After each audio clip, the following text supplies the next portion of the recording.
Indian blogger নন্দিনীর আরও একটি ভিডিওতে সকলকে স্বাগত। বন্ধুরা, আশা করি সবাই ভালো আছেন, সুস্থ আছেন। জগন্নাথ দেবের অশেষ কৃপা পেতে কমেন্ট বক্সে অবশ্যই লিখুন জয় জগন্নাথ। আজকের পর্বের বিষয় হলো 2025 সালে বাংলার 1432 বঙ্গাব্দে জগন্নাথ দেবের উল্টো রথযাত্রা কবে অনুষ্ঠিত হতে চলেছে। জেনে নেব পঞ্জিকা অনুসারে সঠিক সময়সূচি। উল্টো রথযাত্রার দিন ভুল করেও খাবেন না এই 5টি খাবার।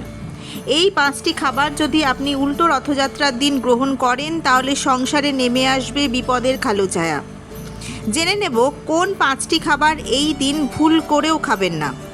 এই সব কিছুই জেনে নেব আজকের ভিডিও থেকে। ভিডিওটির মূল পর্বে যাব তার আগে ইন্ডিয়ান ব্লগার নন্দিনী চ্যানেলটিকে সাবস্ক্রাইব করে পাশে থাকা বেল আইকনটি প্রেস করার অনুরোধ রইল, যাতে সকল ভিডিওর নোটিফিকেশান আপনারা খুব সহজেই পেয়ে যান। চলুন শুরু করা যাক আজকের ভিডিও। রথযাত্রা মহোৎসবের পর আসে আরও একটি গুরুত্বপূর্ণ উৎসব, উল্টো রথ বা বাহুড়া যাত্রা। উল্টো রথযাত্রার গভীর আধ্যাত্মিক তাৎপর্য রয়েছে। মূল যাত্রায় ভগবান জগন্নাথ দেব তার ভাই বলরাম এবং বোন সুভদ্রা দেবীকে নিয়ে মাসির বাড়ি গুন্ডিচা মন্দিরে যান। সেখান থেকে এক সপ্তাহ পর তারা আবার নিজ গৃহে ফিরে আসেন।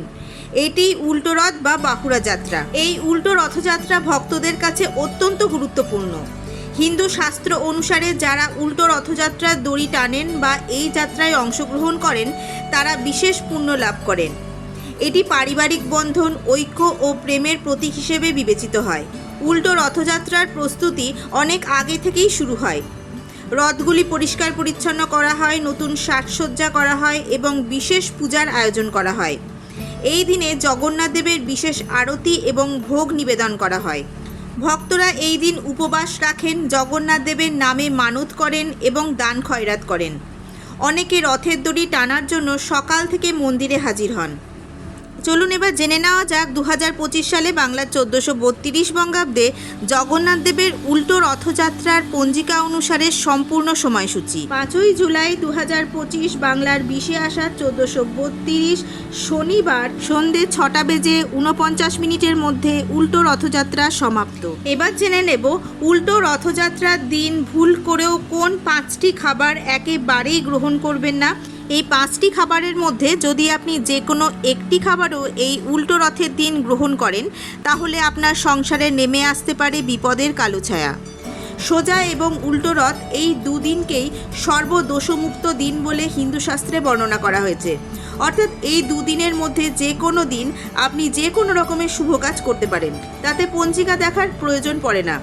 এই 5টি খাবারকে উল্টো রথযাত্রার দিন নিষিদ্ধ বলা হয়েছে শাস্ত্রে, যাতে কেউ এই খাবারগুলি উল্টো রথযাত্রার দিন গ্রহণ না করেন।